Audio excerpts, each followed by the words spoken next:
اعوذ باللہ من الشیطان اللعین الرجیم بسم اللہ الرحمن الرحیم الحمد لأہلہ والصلاة علی اہلہا اما بعد ماہ مبارک شعبان المعظم کے فضائل اور اعمال کا بیان آپ کی خدمت محترم میں، اور یقیناً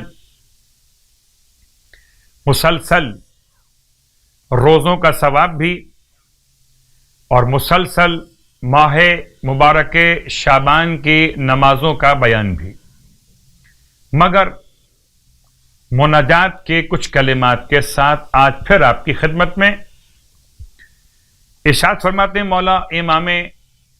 متقین علی ابن ابی طالب علیہ الصلاۃ والسلام،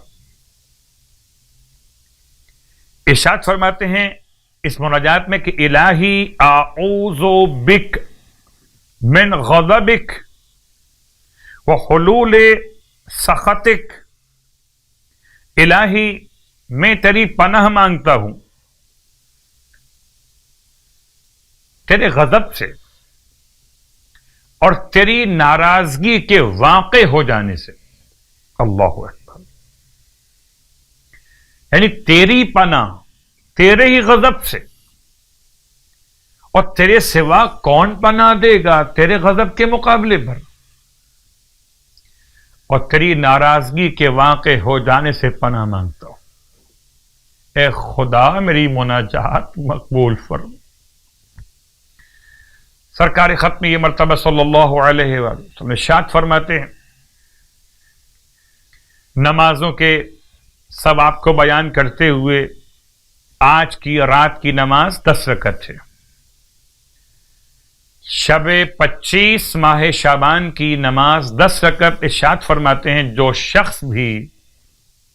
آج کی شب میں 10 رکعت نماز 2 رکعت کر کے بجا لائے، طریقہ نماز کی ہر رکعت میں الحمد کے بعد سورہ تکاثر کو ایک بار پڑھے، زبانی یاد نہ ہو تو دیکھ کے پڑھ لیجیے، تو خداوند عالم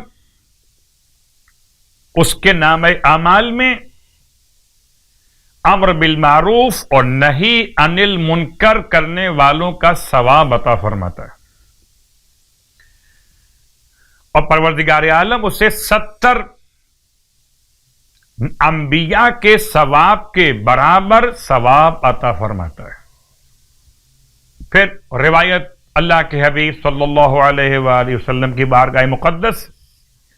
کہ جو شخص ماہ شعبان کے 25 روزے مکمل کر